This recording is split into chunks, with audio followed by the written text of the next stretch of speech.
বিসমিল্লাহির-রহমানির-রহিম। জাতীয়তাবাদী মহিলা দল থানার আজকের এই ভোট অনুষ্ঠানের সহযোগিতা আজকের সভার সংগ্রামী সভাপতি লুৎফা আপা, আমাদের মাঝে উপস্থিত আছেন থানা বিএনপির সংগ্রামী আহ্বায়ক, আমার দীর্ঘদিনের রাজনীতির সহযোগিতা বন্ধু, যার সাথে একসাথে ছাত্রদল করেছি, একসাথে যুবদল করেছি, আবার একসাথে বিএনপি আমার সেই সহযোগিতা বন্ধু থানা বিএনপির সংগ্রামী আহ্বায়ক নাজমুল হক মাসুম, আমাদের মাঝে উপস্থিত আছেন বিএনপির সংগ্রামী থানা মহিলা দলের সংগ্রামী সভাপতি রিনা বাসা, আমাদের মাঝে উপস্থিত আছেন শ্রীমঙ্গলনগর থানা মহিলা দলের সংগ্রামী আহ্বায়িকা জান্নাতুল বেগম, আমাদের মাঝে উপস্থিত আছেন শ্রীপুর থানা মহিলা দলের সংগ্রামী সাধারণ সম্পাদক মারুল আব্বা সহ এই চারটি থানার বিভিন্ন পর্যায়ে সাথী বোনেরা সবাই বিভিন্ন বোনেরা সবাই, আমি সবার নাম জানি না, সবাই দুঃখিত। সবাই জানাচ্ছি আমার ব্যক্তিগত পক্ষ থেকে সংগ্রামী শুভেচ্ছা অভিনন্দন। আমি প্রথমে আন্তরিকভাবে প্রকাশ করছি সবার মধ্যে আমি আগে আমাদের পরপরে আজকে ওই পার থেকে রওনা দিয়েছি। আমি মনে করতাম সম্ভবত আধা ঘন্টা লাগবে, কিন্তু এত জামে করেছি এরপরে আসলে আমার 1 ঘন্টা করে লেগেছে। ছেড়ে দেবো, আমার গাড়ি যাওয়ার 8টার সময় যাওয়ার কথা, আমি রাস্তায় বোঝাম আমি করে এসে গাড়ি ছেড়ে দিয়ে হেঁটে রিক্সা নিয়ে তারপরে গেলে মিছিল হয়েছি। আসতে না বলে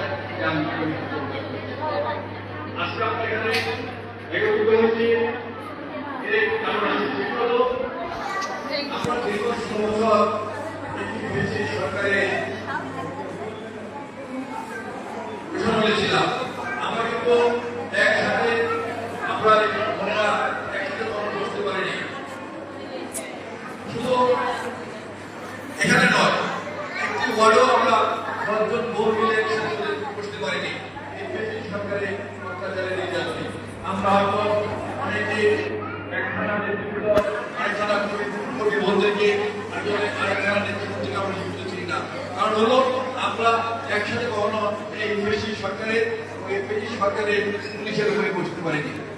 আমরা এই কারণে আজকে এখানে একটি অনুষ্ঠান হচ্ছে, আমরা যেন সব বোনরা সব বোনদেরকে চিনতে পারি, আমরা ভাইরা যেন সব বোনদেরকে আমরা চিনতে পারি। এই কারণে আজকে আমাদের এই সংগ্রামী বোনেরা জানেন, শহীদ রাষ্ট্রপতি জিয়াউর রহমান ক্ষমতায় আসার পরে সর্বপ্রথম মহিলা বোনদেরকে তাদের কর্মস্থলে ব্যবস্থা করেছিলেন। শহীদ রাষ্ট্রপতি জিয়াউর রহমান ভাবলেন, যদি মহিলাদেরকে কাজে লাগানো যায় তাহলে দেশকে এগিয়ে নেওয়া যাবে, দেশ অর্থনীতি আরো শক্তিশালী হবে, সুশৃঙ্খল হবে। এই কারণে শহীদ রাষ্ট্রপতি জিয়াউর রহমান বাংলাদেশে আমাদের বোনদেরকে তাদেরকে কর্মসংস্থানের ব্যবস্থা করেছিলেন। শহীদ রাষ্ট্রপতি জিয়াউর রহমান গার্মেন্টস শিল্পকে ব্যাপকভাবে চেষ্টা করেছিলেন। আজকে গার্মেন্টস শিল্প আমাদের বোনেরা আজকে বিভিন্ন পেশায় শহীদ রাষ্ট্রপতি জিয়াউর রহমান সুযোগ ব্যবস্থা করে দিয়েছিলেন। এটা হলো শহীদ জিয়াউর রহমানের অবদান। সংগ্রামী বোনেরা, আপনারা দেখেছেন আমাদের ক্ষেত্রে দেশনেত্রী বেগম খালেদা জিয়া বাংলাদেশের যখন প্রধানমন্ত্রী হলো, তিনি বিশেষ করে মেয়েদেরকে স্কুলে পড়ার জন্য বিনামূল্যে মেয়েদেরকে স্কুলে পড়ার সুযোগ করে দিয়েছিলেন। সাইকেল বিনিময়ে মেয়েদেরকে স্কুলে লেখাপড়ার সুযোগ করে দিয়েছিলেন এবং মেয়েরা স্কুলে যাওয়ার আগ্রহ প্রকাশ করে। আমাদের নেত্রী বেগম খালেদা জিয়া মহিলা মন্ত্রণালয় পরিষ্কার করেছিলেন মহিলাদের সুবিধা অসুবিধা দেখার জন্য।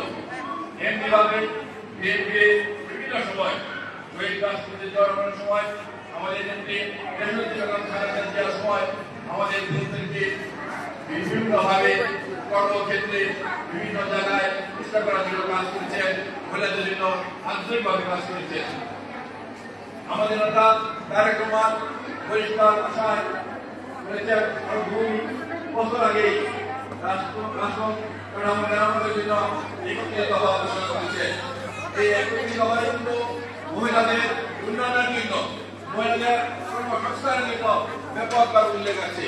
আগামীতে দেশ বিএনপি ক্ষমতা যায়, মহিলাদের বিভিন্ন জায়গায় কর্মসংস্থানের ব্যবস্থা করবেন, এটা আমাদের নেতা তারেক রহমান বলা করেছেন।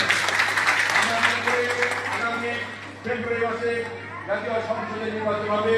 সেই সংসদের নির্বাচনে যদি বিএনপি ক্ষমতা আসে তাহলে এই আমাদের বোনেরা সবচেয়ে বেশি অগ্রাধিকার পাবে। আমরা যে আমাদের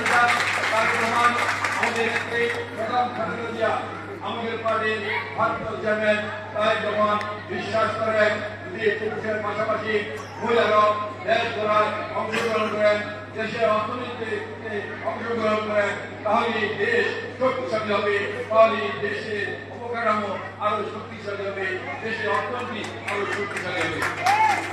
এই কারণে আমাদের নেতা তারেক রহমান যে 31 দফা দিয়েছেন, সেই 31 দফায় মহিলাদের দিকে একটি অগ্রণী ভূমিকা গ্রহণ উল্লেখ করেছেন। প্রিয় সাথী বন্ধুরা, আমরা দীর্ঘ 16 বছর একটি কৃষি সরকারের বিরুদ্ধে আন্দোলন সংগ্রাম করেছি।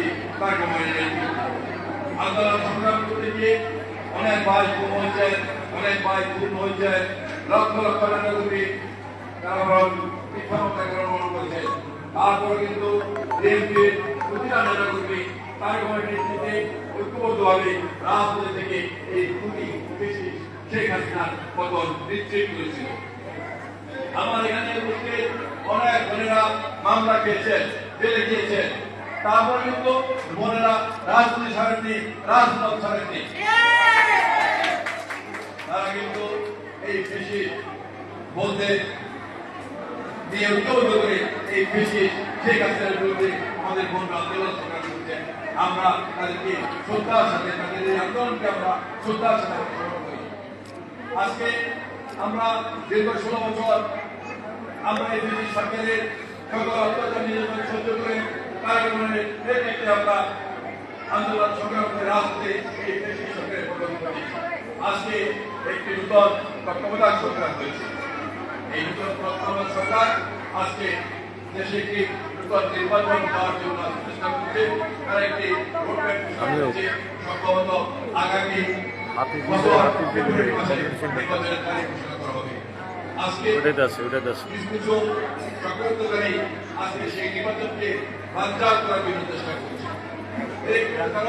তারা জানে নির্বাচন হলে তারা ক্ষমতা আসতে পারবে না। একটি দল এক সময় স্বাধীনতার বিরুদ্ধে ছিল, স্বাধীনতার যুদ্ধের বিরুদ্ধে ছিল। এই দলটি একবার এককভাবে নির্বাচন করেছে, তারা মাত্র 3টি আসন পেয়েছে, বাকি সব আসনে তাদের জামানত বাজেয়াপ্ত হয়েছে। আরেকবার তারা নির্বাচন করেছে, তারা মাত্র 10টি আসন পেয়েছে, বাকি আসনে তাদের জামানত বাজেয়াপ্ত হয়েছে। আরেকটি দল ইসলামী সচেতন আন্দোলন, আপনারা দেখেছেন 2008 সালে তারা 168টি আসনে তারা মনোনয়ন দিয়েছিল। সেই নির্বাচনে তাদের সমস্ত আসনে তাদের জামানত প্রদান হয়েছে, একটি আসনও তারা জয়লাভ করতে পারে নাই। আরেকটি দল তেলুগু দল, শিশু দল, তাদের বয়স যুক্ত প্রতিশ্রুতি মুরুব্বিরা বলেন, বাচ্চাদের দল, অনেক মুরুব্বিরা বলেন, গেদাদের দল, ভাষা বলে এই গেদাদের দল, তারা কিন্তু আজকে নির্বাচন করতে চায়। অনেক মুরুব্বিরা বলেন এলাকাতে মেম্বার ভোটও তারা জয়লাভ করতে পারবে না, এই মেম্বারদের ভোটও তারা বিপুল ভোটে পরাজিত হবে, তারা জামানত বাজেয়াপ্ত হবে। এই কারণে এই 3টি দল মিলে আজকে নির্বাচনকে বানচাল করতে চায়। আজকে দেখুন, আজকে চক্রান্ত করে বিএনপির বিরুদ্ধে বিভিন্ন মিথ্যাচার করছে, তারেক রহমানের বিরুদ্ধে মিথ্যাচার করছে, শহীদ রাষ্ট্রপতি রহমানের বিরুদ্ধে মিথ্যাচার করছে, বিএনপির নেতাকর্মীদের বিরুদ্ধে মিথ্যাচার করছে, বিএনপির নেতাকর্মীদেরকে চাঁদাবাজ করা হচ্ছে। আমরা কি দেখি? আমরা দেখি ৫ই আগস্টের পরে জামাত ইসলাম বাংলাদেশে কয়েকটি ব্যাগ দখল করে নিয়েছে। জামাত ইসলাম ৫ই আগস্টের পরে কয়েকটি ইন্স্যুরেন্স কোম্পানি দখল করে নিয়েছে। জামাত ইসলাম নেতা আগে ডক্টর শফিকুর রহমান হেলিকপ্টার করে বাংলাদেশের ভূমিগত পশুধন মানে সাগরের থেকে বিপুল অঙ্কে চাঁদা তুলেছে। এইভাবে জামাত ইসলাম বড় বড় প্রতিষ্ঠান থেকে চাঁদা তুলেছে, অনেক বড় বড় প্রতিষ্ঠান জামাত ইসলাম দখল করে নিয়েছে। তারা কিন্তু চাঁদা দিচ্ছে না, তারা নিচ্ছে হাদিয়া, বড় বড় হাদিয়া দিচ্ছে। এই হিসেবে আজকে বড় বড় চাঁদার সাথে জড়িত আমরা সোশ্যাল মিডিয়ায় দেখতে পাচ্ছি। এই শিবির উপদেষ্টারা, এই শিবির নেতারা, এই সরকারি কিছু কিছু উপদেষ্টা যারা এই শিবিরকে সমর্থন করেন, এই উপদেষ্টাদের পিতা ভাই রাজকিশোর আজকে বড় বড় চাঁদাবাদের সাথে সম্পৃক্ত আমরা সোশ্যাল মিডিয়ায় দেখেছি। আমরা দেখেছিলাম আজকে তার বক্তব্য বলেছিলেন তার কেউ 400 কোটি টাকার মালিক হেলিকপ্টারে চড়ে 16 বছরে 400 কোটি টাকার মালিক হয়েছেন। আর বর্তমানে কিছু কিছু উপদেষ্টা এপিএসরা 10 মাসে 300 কোটি টাকার মালিক হয়ে গিয়েছেন। কিভাবে তারা চাঁদাবাজি করছে দেখুন। আজকে এই কিছু কিছু নেতা এবং কয়েকজন উপদেষ্টা আমরা 1 বছর আগে দেখেছি তারা বেঁচে থাকতো, তারা পাবলিক বাসে চড়তো, তারা ঠিক মতো মেসের ভাড়া দিতে পারতো না, ঠিক মতো খাওয়া দাওয়া করতে পারতো না। আজকে তারা বিলাসবহুল বাড়িতে চলে, বিলাসবহুল গাড়িতে চলে, হাতে 50 লক্ষ টাকার টাকা। দেশ ধরে তার ফেসবুকে স্ট্যাটাস দিয়েছিল ঢাকা বিশ্ববিদ্যালয়ে ফলে তার খেতে খুব কষ্ট হয়, ঠিক মতো খাবারটা কথা ছিল না। আজকে তিনি অনেক টাকার মালিক, বিলাসবহুল বাড়িতে থাকেন, বিলাসবহুল গাড়িতে থাকেন। একইভাবে তারা আজকে এই দেশটাকে লুটে লুটে খাচ্ছে। স্বাধীনতার পরে যেমনি আমলে স্বাধীনতার যুদ্ধে স্বাধীনতাকে তাদের পৈতৃক সম্পত্তি বানিয়ে সারা বাংলাদেশ লুটে লুটে খেয়েছে, তেমনি ভাবে আজকে এই জুলাই আগস্টকে এনসিপি তাদের পৈতৃক সম্পত্তি বানিয়ে দেশটাকে লুটে লুটে খাচ্ছে। তারা ভাবা শুরু করছে যদি নির্বাচন হয় তাহলে নির্বাচনের পরে তাদের কেউ জিজ্ঞাসা করবে না। গ্রামের ভাষায় যাকে বলে আপনার